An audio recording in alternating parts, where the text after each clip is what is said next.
Welcome to the American Shoulder and Elbow Surgeons podcast. I am your host, Rachel Frank, a sports and shoulder surgeon at the University of Colorado in Denver.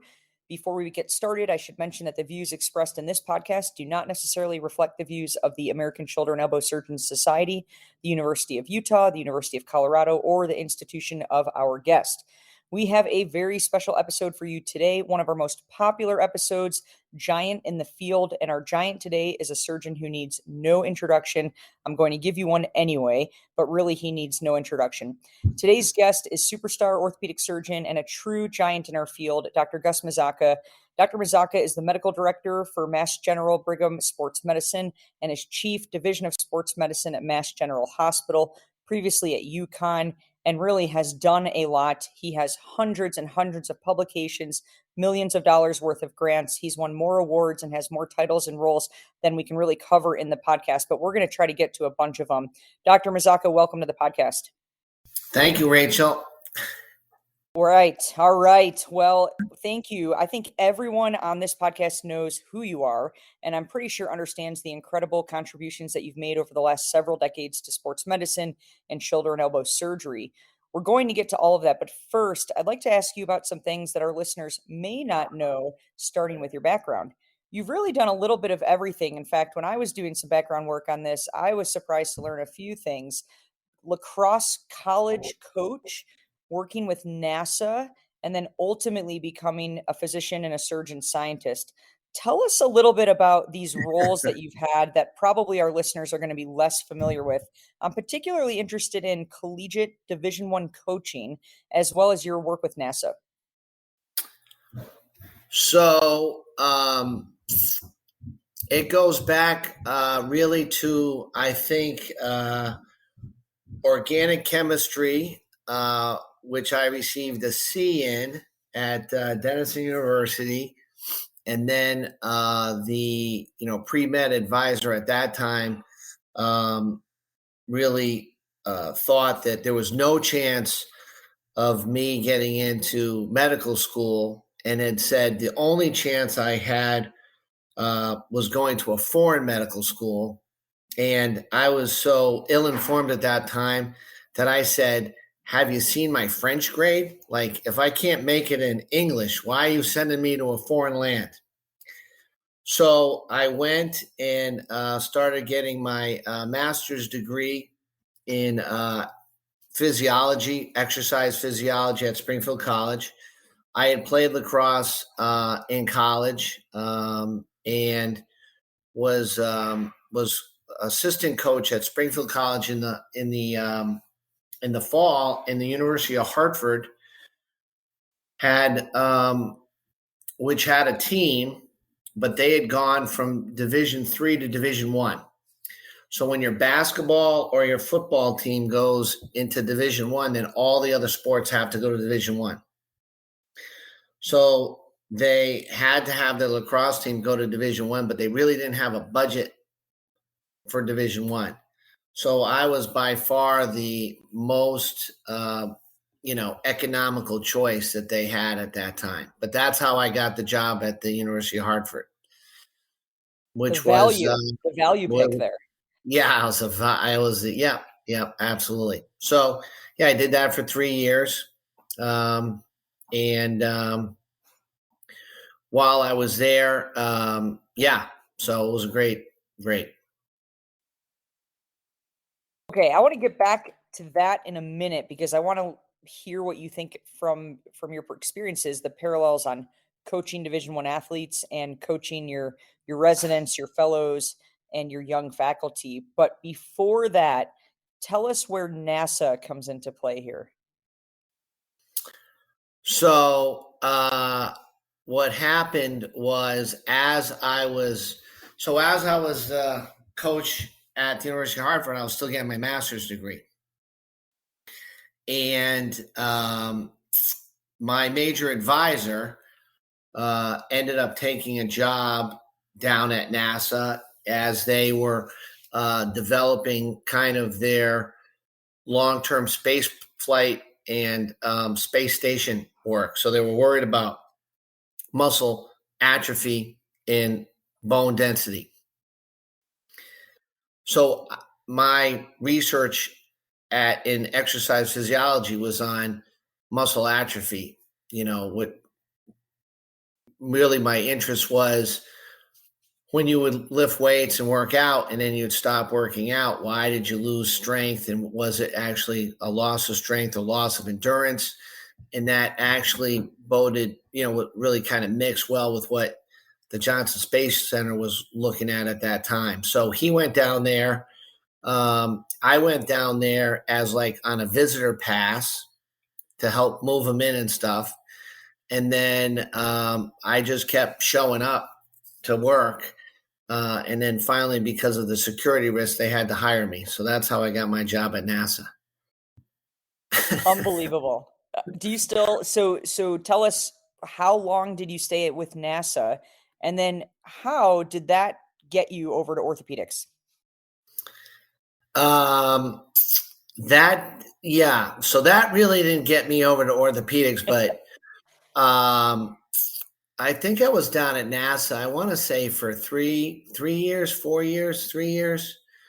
So I had coming out, I had tried to become, I applied to be an astronaut and, was rejected, obviously. And then I ended up living with a guy that became an astronaut. So that was pretty spectacular. His name's Dave Wolf, which was, really exciting. And and then we would support the landings, which was a lot of fun. So we would be either out at Edwards Air Force Base or we'd be down in Florida. And then we would do like muscle biopsies on the astronauts and look at muscle atrophy and muscle detraining. So from there, NASA wanted to have like kind of grow its own scientists instead of farming everything out. So they started a aerospace physiology PhD program at Wright State in Ohio, where they had a fellowship in flight medicine. So a lot of the flight doctors were trained out of Wright State. So they thought this would be good. So as I was there working with a muscle physiologist, he was really starting to get really excited as they invented micelles, like lipid bilayers, where we could just put different, single proteins and study acid-base balance in that. And MRI was really kind of starting to come out. And I would be like, hey, why do we have to just do a lipid bilayer? Why don't we look at the whole muscle under an MRI? So he was really a great mentor. And he said, listen, this basic science is not for you. So that, and then my, Jennifer, my future wife, also really, thought that not being in research, but being in medicine would be, better. Encouraged me to try again, since I had been, kind of advised that it would never happen. And then did you have any feeling at that point that should you go on to med school, be successful there, that it's going to be orthopedics, or was it something in medical school that inspired you at that point? Yeah, I don't know really. I mean, I think it's hard. It's so long ago, Rachel, it's hard for me to really, to give you an honest answer. I remember, I was always interested in kind of, team-based stuff. I really always enjoyed that camaraderie. And then I think that, as you rotate around, you kind of see certain things are more fast-paced and certain things aren't. And then I think I kind of just gravitated to it. Anatomy, an anatomy class was probably a big item, but I forget. I don't think I was all gung ho as everybody thinks I might have been. But you'd have to ask some of my medical school classmates. Maybe I was, and I just forget, Well, knowing what I know about you, I think it's very clear that you were destined to do this because there's just no one better who does this at, every level, whether it's clinical care, education, research, team coverage. Those are the things I know of you the most, and I've never trained under you, but just getting to know you over, the decade or so that I've been involved in orthopedics, you have your footprint on everything. So I want to ask, when you think about all the things that you do, what how do you guide your residents, your fellows, and your young surgeons? What are your biggest words of wisdom for them? Because medicine now in 2023 is very different than it was even 5, 10 years ago, certainly different than 20, 30 years ago. There are certain principles that are the same, of course, taking care of the patient. That's always number one.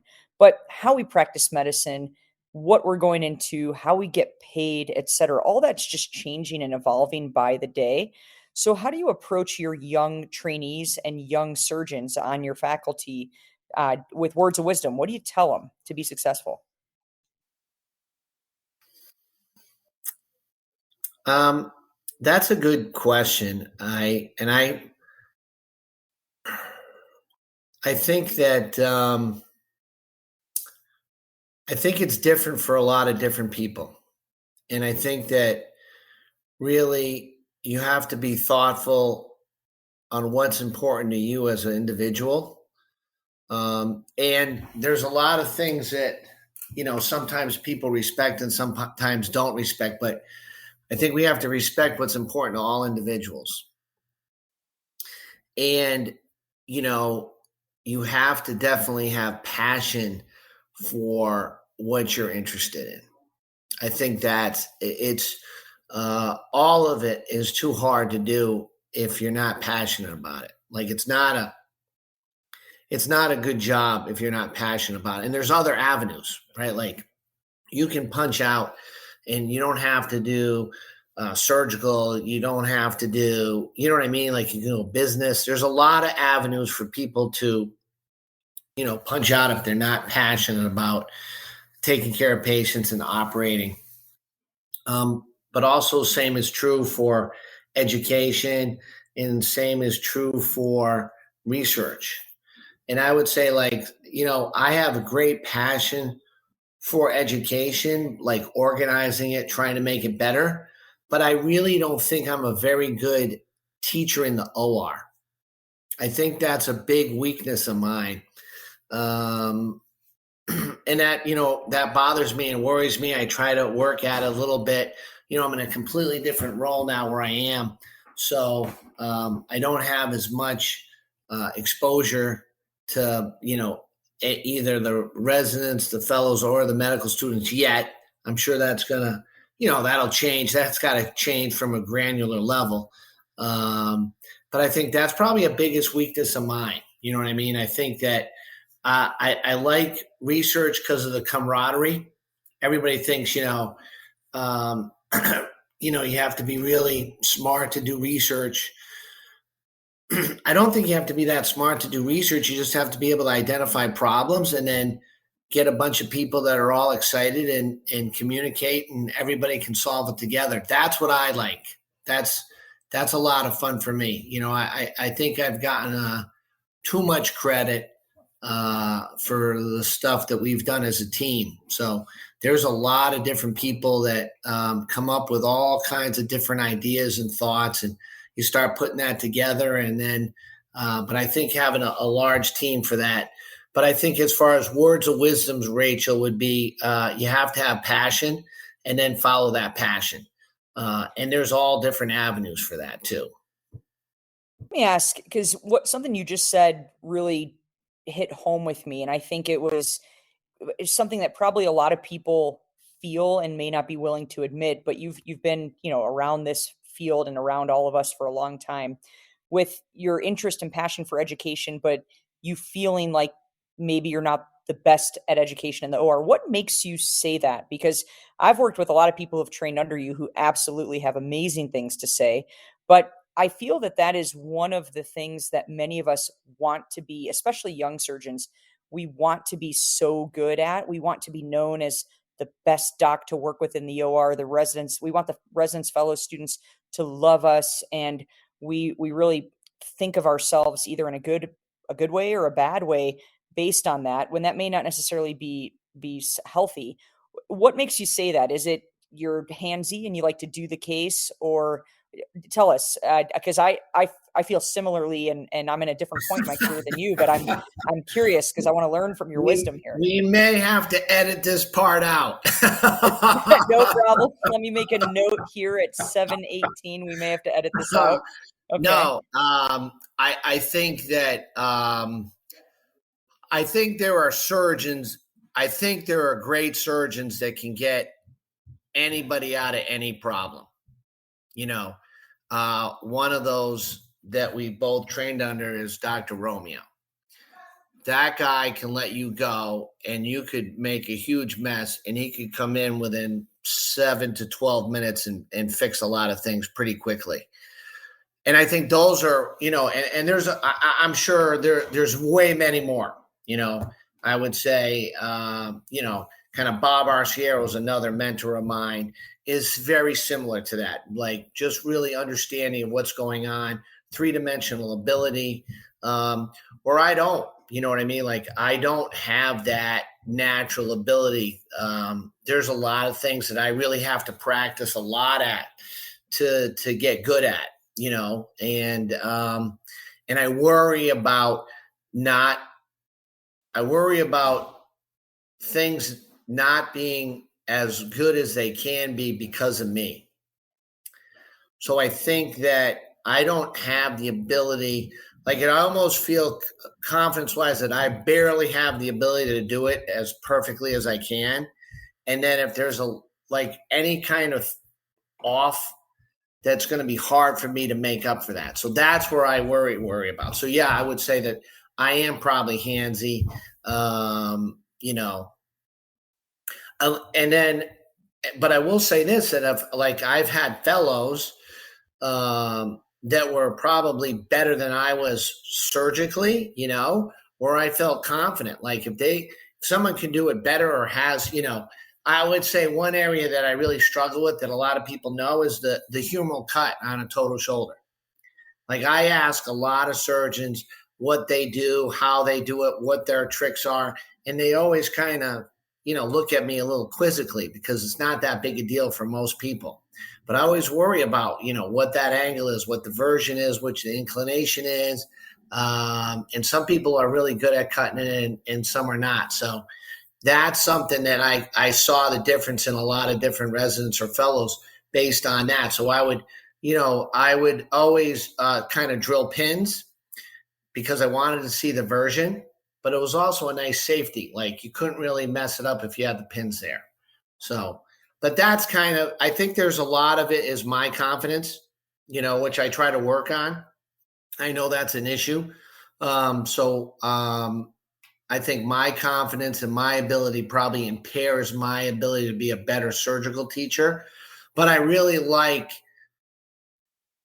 the educational aspect of it. Like I really like that whole thing. I really, being a coach, I always think of the residents as, as a team, right? You recruit them, then they come in, they play for 5 years, and then they go to the pros. Like that's how I thought of it, right? So it was a 5-year cycle, where they would come in, we'd recruit them, right? Just like you do. And then they would come and you'd have your team, and then they would go to the pros.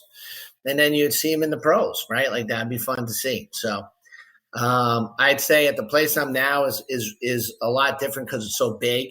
And I don't have a lot to do with them right now at all. So I really probably miss that a lot. I miss the camaraderie of all the residents and the fellows. It's amazing to hear you speak so openly and honestly about this at your stage in your career, because I can just tell you so many people who have worked under you and trained under you just think you're phenomenal. So if that is any help to from not just from the clinical research, all that perspective, from the surgical perspective. So just so you know that's the word on the street. I think the word on the street is that's a little polite. You know what I mean? I'm just telling you what I hear. Let's talk a little bit because I could pick your brain on this all day, but we only have a limited amount of time. So you've done research in so many areas, and it's too much for this podcast to list them all. But the three areas that have really inspired at least my career, and I would like to thank many of the shoulder and elbow listeners here. Your work on distal biceps. I just did one on Friday, and I used your technique, and I said out loud to my fellow, I go, this is what Dr. Romeo taught me to do, and this is based on work that Dr. Romeo and Dr. Mazzocca did, so inspiring to me clinically. But the two other areas are rotator cuff repair and then biologics with rotator cuff repair.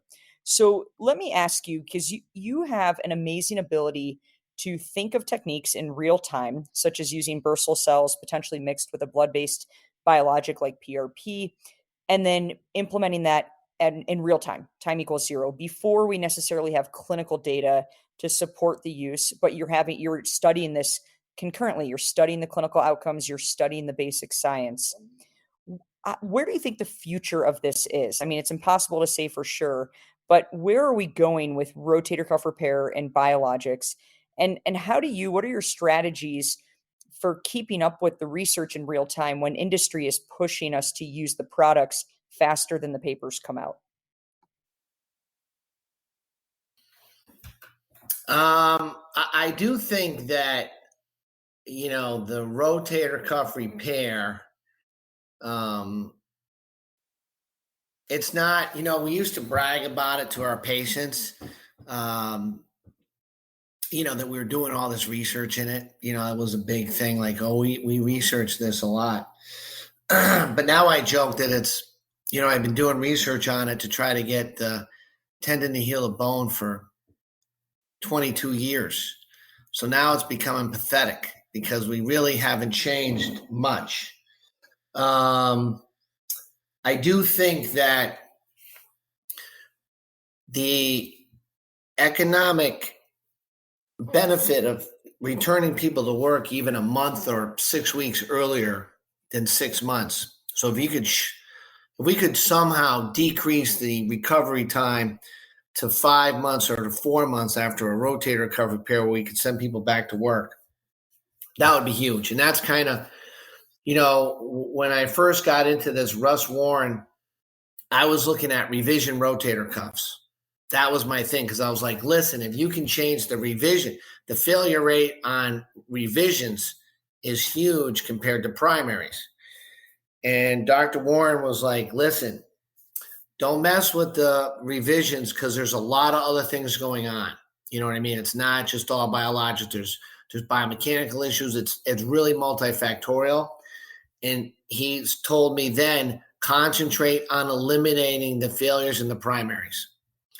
Now, you'd be surprised, but I really didn't listen to him until about 5 or 6 years after that, when we slowly came around, and that's kind of what we're doing. So the bursa story is actually a really interesting story, because the problem with bone tendon healing, or that enthesis, is it ends up being really difficult to study, because the knockout mice that you would make to try to study certain genetic pathways and how it would, the embryology of it, really is not compatible with life. So it really is hard to make specific mice or knockout mice to study the embryology of that bone tendon, or even bone tendon healing. Now, there are some scientists that do it, but it's not got a lot of great funding. But we had a guy, Nat Diamond, who was at UConn doing his postdoc before he went to Penn with Dr. Soslowski. And he was saying that, hey, in a lot of their work, they had found, and they were able to trace cells that were leading to healing of the tendon that were coming from the peritoneum.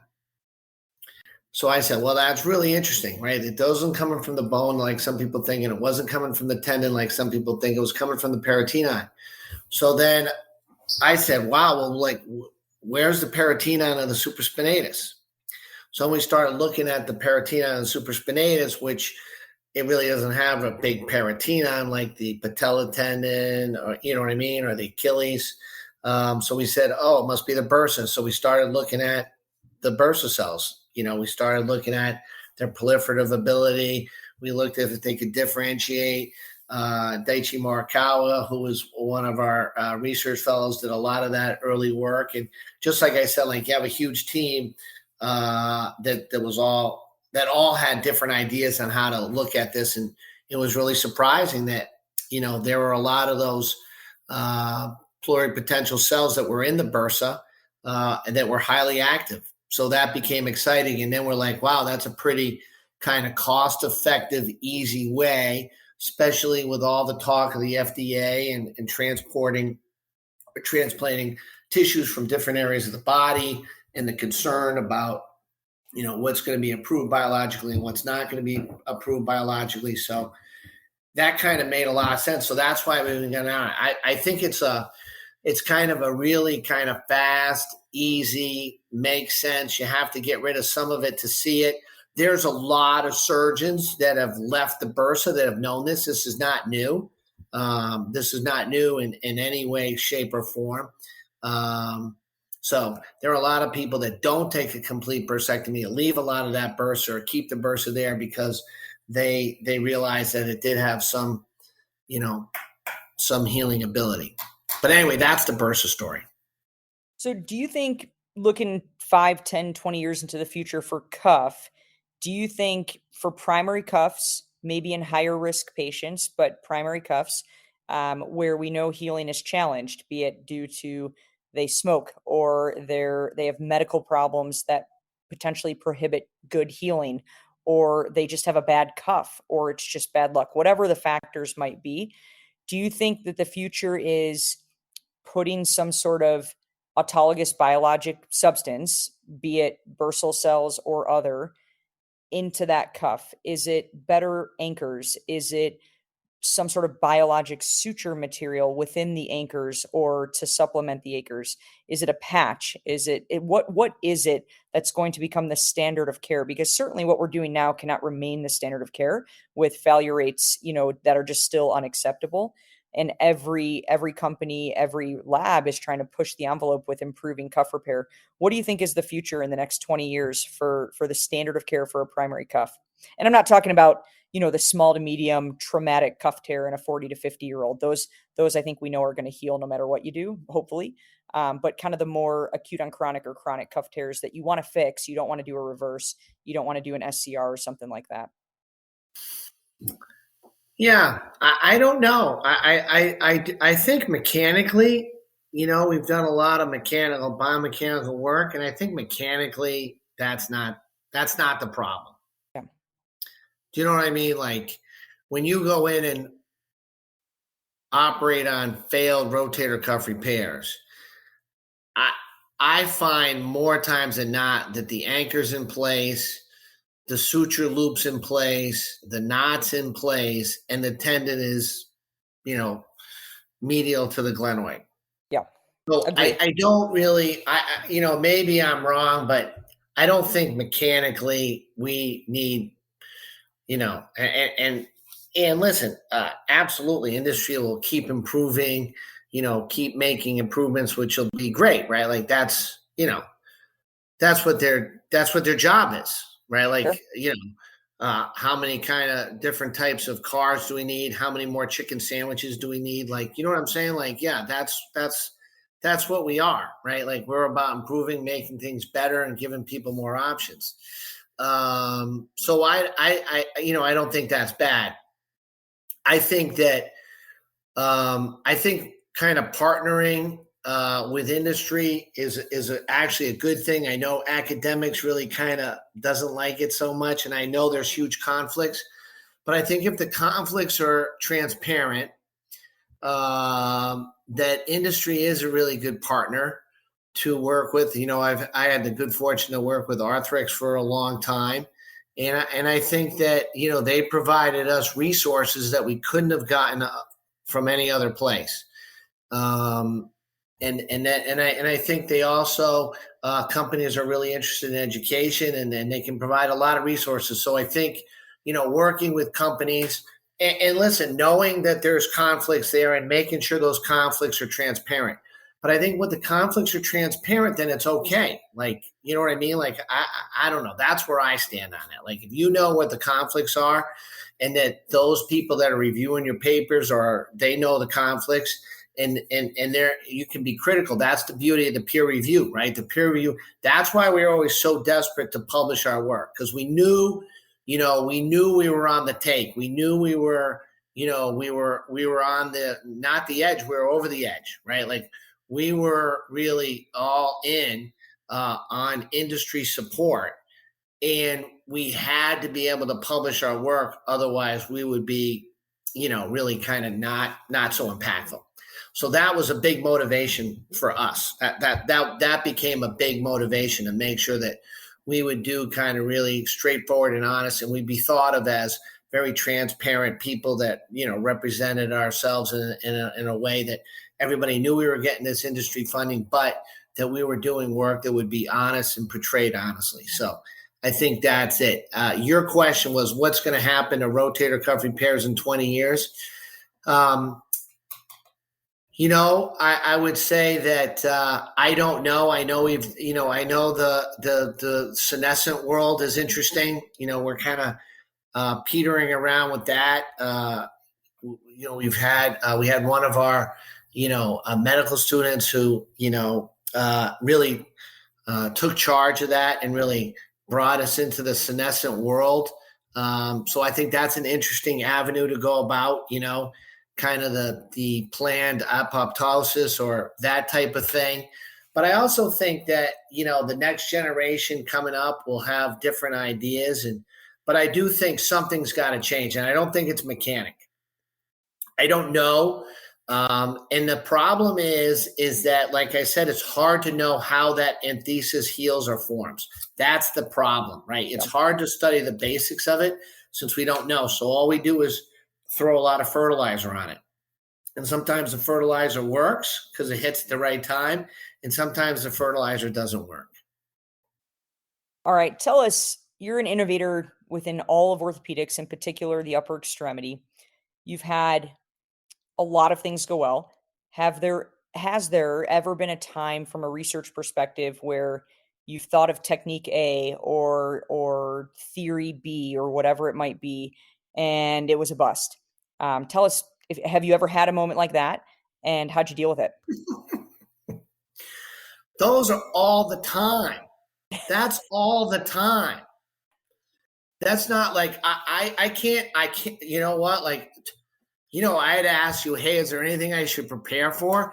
I could have gone for that, like, because I could have thought of something, but it happens so much that I can't think of it. It's like it happens all the time, right? There's stuff that you try that doesn't work, and that's kind of, I know in the research world there are many scientists that are truly scientists where they will think out their experiment and think about all the problems that can happen and troubleshoot for those.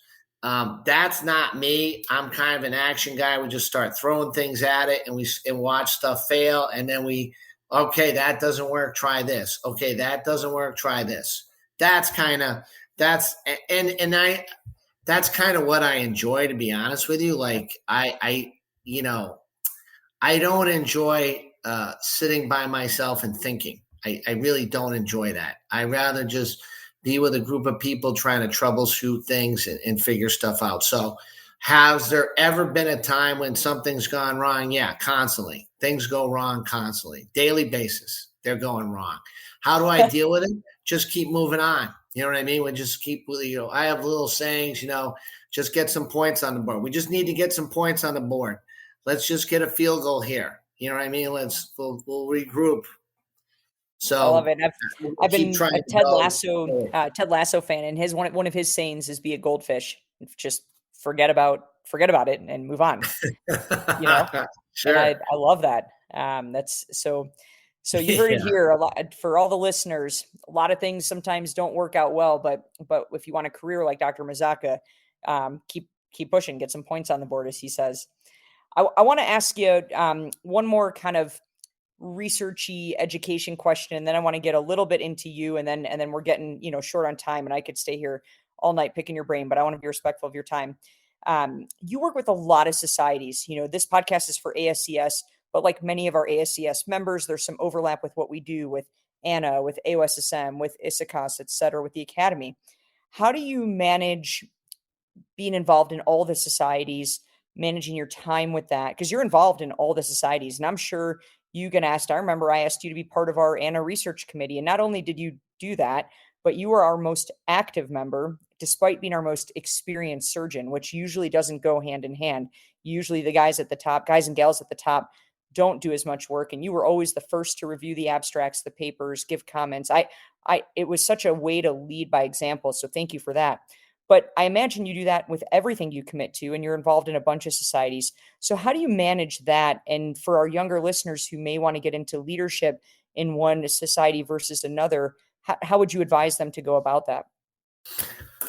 I would say that I have always liked, and the societies that I'm a part of have actually grown since I've been a part of them, right? So, and I mean no disrespect, but I was never a big fan of the Academy meeting because it was so big and that it was so spread out, and you couldn't really, like, you were kind of in your group with your group.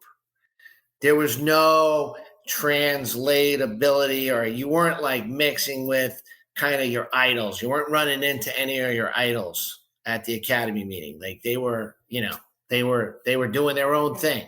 But at the smaller meetings, like the AOSSM or ANA or the ASES, they were smaller meetings where you'd run into those people. You'd be able to talk to them. They would talk to you. They'd ask you questions. So I think that's what I like. I like the smaller meetings.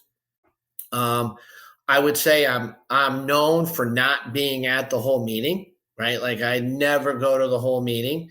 I like to try to go in, see a bunch of stuff, hopefully lucky enough to present, and then I try to get out. I really try, and probably an important thing for people with young families is it's the nights away. That's all that matters. So when you're looking at going to meetings, flying out at say 5 a.m. is way better than flying out in 5 p.m. And a lot of times, there's a lot of things that can be organized around that. So I would say that for those surgeons with young families, really look at your nights away. That's where the devastation comes. That's where you miss out on a lot of things. And I think that's really important. So I would always try to be home by Saturday morning. So, you could take a red eye back from California or the West Coast, so you'd be able to be at a meeting in the West Coast till Friday afternoon. You'd be able to, go to a late night, or not a late night, but like an afternoon or a late, evening session, even dinner, and then go get the red eye. And then you're home by 6, as everybody's waking up on Saturday morning. So I think that's really important. I think being around your family is important, and you don't have to go to the whole meeting to take advantage of it. All right. Words of wisdom. Let me ask you, who is your biggest mentor or mentors? Well, I have definitely a lot of those mentors. I think,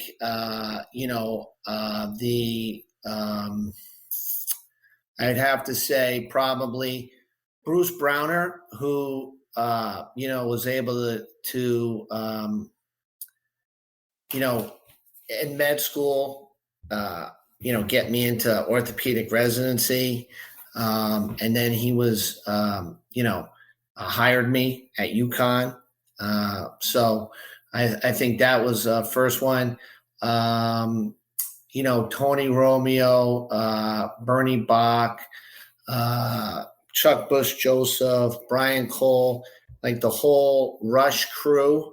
That was really transformative for me in my career, coming from UConn and then going to Rush. For a lot of the listeners, Rush wasn't always as great as it is right now. It was actually kind of a mid-major, crappy fellowship when they let me in, and then it got good. No, Dr. Bach knows. He knows. Wasn't as great as it. He grew it. He grew it. But it was kind of a mid-major when they let me in, and then of course it's huge and blossomed since that time. So I've gotten a lot of credit for that, but that wasn't it. But I think that crew was very transformative. I think Bob Arciero, who was really a mentor for my whole time at UConn, and then my family, my parents, my wife, the children, all types of people. You always worry when you ask that question. Like the minute you stop talking, you start thinking about the 25 other mentors that really helped you that you didn't mention. So, there's no way you can list them all. I mean, but those are some great people that you mentioned. Tell us a Tony Romeo story. Now, the one I'm thinking of is the one I've heard you tell a few of us before about your interview day. But you could tell that story, or just tell us a Tony Romeo story, because we've had Dr. Romeo on. He's like Bernie Bach, he's a mentor for me, and Pete Chalmers and so many of the listeners here. Tell us your favorite Tony Romeo story. All right. Well, the favorite Tony Romeo story is it was the first year they had 3 fellows at Rush. So we all tried to decide, and I was I don't think I got the choice, but I started with Romeo. I think I wanted him last because I was interested in shoulder, but I got him first. And, that was a big deal.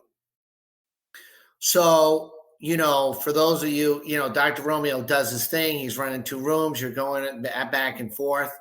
And, I was, having trouble getting into the shoulder. I was trying to learn how to tie knots. There was a lot of skills that I wanted to learn, and I would ask him those questions. And he would hesitate. He didn't have great answers to all those basic questions. So he tells the story differently than I do. But I was asking him questions, and then, he wasn't really answering. So I took a video. I got his video camera, and I videotaped him, getting into the shoulder with the trocar. I videotaped him tying knots. I videotaped him, how he uses his hands to pass, suture through tissue for rotator cuffs or labral. So I videotaped it all, and then I would slow it down and watch it and find out what he was doing. That's how we came up with the Romeo 3-finger shuck. That's how we came up with a lot of those terms.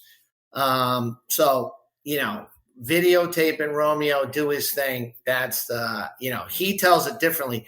He says that I tore my scrubs off and stormed out of the OR and then took videos. But the day, the truth is somewhere in the middle, I think. I see. Now, can you tell us about your interview day with Dr. Romeo for fellowship? The interview day that's not an accurate story. I think that's been blown out. But I will tell you this. We went to he knew when we were starting to do some of that work on the distal biceps, we wanted to go, and he was the one that knew about the Heyman Todd osteologic collection in Cleveland. So he had us go, this guy, Eric Berkson, who's now my partner here, who was a resident at Rush in those days. He, paid for us to go talk to the guy. We were going to go measure all of these proximal radius radial tuberosities. Well, it was September 11th, 2001. That's the day, that's the morning that we flew from Chicago to Cleveland. So we land in Chicago, and one of the towers is on fire. We don't think much of it. We get to the Cleveland Museum of Natural History. We go downstairs. We remind you, you only had like 8 hours with special permission. 8 hours, that's all we had. So we had all our calipers with us. And I was like, we have to measure as many as we could. Anyway, the rest is history, but we get stuck there. Dr. Romeo's stuck in Nice, France. We're able to get back. We kind of run his practice while he's stuck in France trying to get back. But that was all around the distal biceps and how we were designing that 8x12 peak interference screw at that time based on those measurements. What an amazing story. Brings back, I'm sure, a lot of memories for everyone listening. Can probably remember where they were on that day doing, whatever they were doing. And that's what you were doing that day, which is just incredible. We're getting toward the end of our time. I just have a couple more questions for you. You've been in a leadership position for a long time at UConn and now in the big boss position in Boston. When you're looking to make a hire of a new faculty or of an experienced faculty looking to join the staff, what are the qualities, maybe one or two, that you look for as yep, that guy, that gal has it. That's what I want in my faculty. And what's maybe one or two red flags when you see this either in your interview or you hear about it from someone else where maybe that candidate is the best thing since sliced bread on paper, but something rubs you the wrong way? And you've done this for a long time now. So I think there's probably things that right away, not going to work, not going to fly here. What are those couple good qualities and maybe one bad quality from your position as someone in a leadership role? Well, I listen, I've, made a lot of mistakes. So let's get that out on the table, right? There's been a lot of mistakes. But I would say that probably the kind of qualities that I gravitate to are honesty, enthusiasm, passion, grit. Those are kind of the things that I like. I think that experience, I think intellect, I think are secondary to me as opposed to those. I think that, really a motivated, hardworking person with a lot of passion and excitement, positive attitude, someone that you like being around, that can get a lot more done than others. So I think those are big things. I think probably red flags would be evidence of selfishness. I think that kind of negative or worrying about the other person, why are they getting that and I'm not getting this, that kind of stuff. And then, of course, any type of dishonesty, even a sniff of it, right? Like, and I don't think there's much of that. I think that's one of the great things about our business is, every month you're bearing your soul and, you publicly talk about your mistakes and you learn from them. So I think that's what makes us great. But I think those would be, that's a red flag. Those would be obvious red flags. I would love to say that, you can, I think human resources is probably the hardest part of all of this. When you're talking about, hiring faculty, you're talking about medical students, you're talking about residents, you're talking about fellows. I think picking the human resources aspect of that, seeing talent where other people don't see it, I think those are all kind of, great qualities that I wish I had and I don't. So, figuring out who's going to be successful and who's not is really hard. It's tough. Let me ask you our last question. When we ask all of our giants in the field this, and there's no wrong answers, if you could pick anyone, anywhere, dead or alive, to go have dinner with, who would it be and where would you go?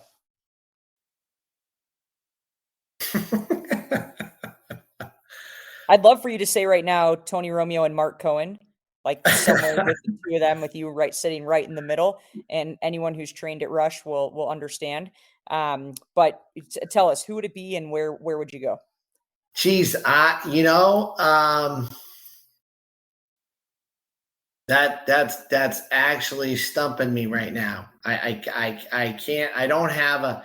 I know that's a classic interview question, and I would have to say that I don't know. I think that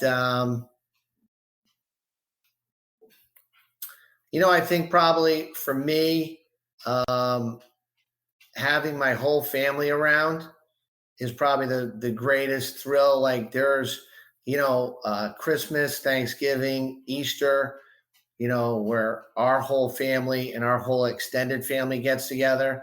I think those are the most special times for me.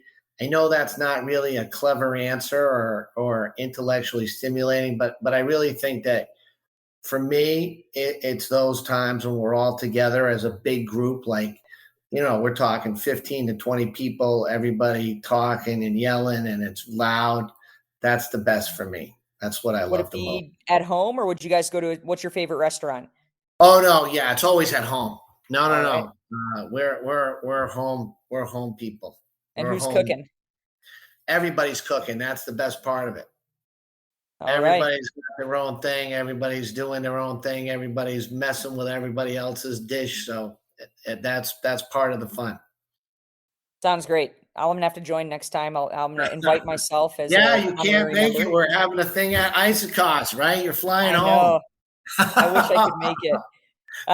Well, I would love to keep you here for another hour, but I want to be respectful of your time. Thank you so much for joining us today on the podcast. I think our listeners are going to absolutely love this. So thank you very much for taking the time. Yeah, thank you, Rachel. It was great. Great talk with you. Great questions. It's really interesting. It's great seeing how successful you've become. I've got great mentors, so I'm just trying to put one foot in front of the other. But again, thank you so much. That is all the time we have for today's podcast. We want to thank our guest, giant of the field, Dr. Mazzocca. For all of our shoulder and elbow listeners out there, please don't forget to subscribe. And for my co-host, Pete Chalmers, who couldn't make it today, I'm Rachel Frank, and we'll see you next time.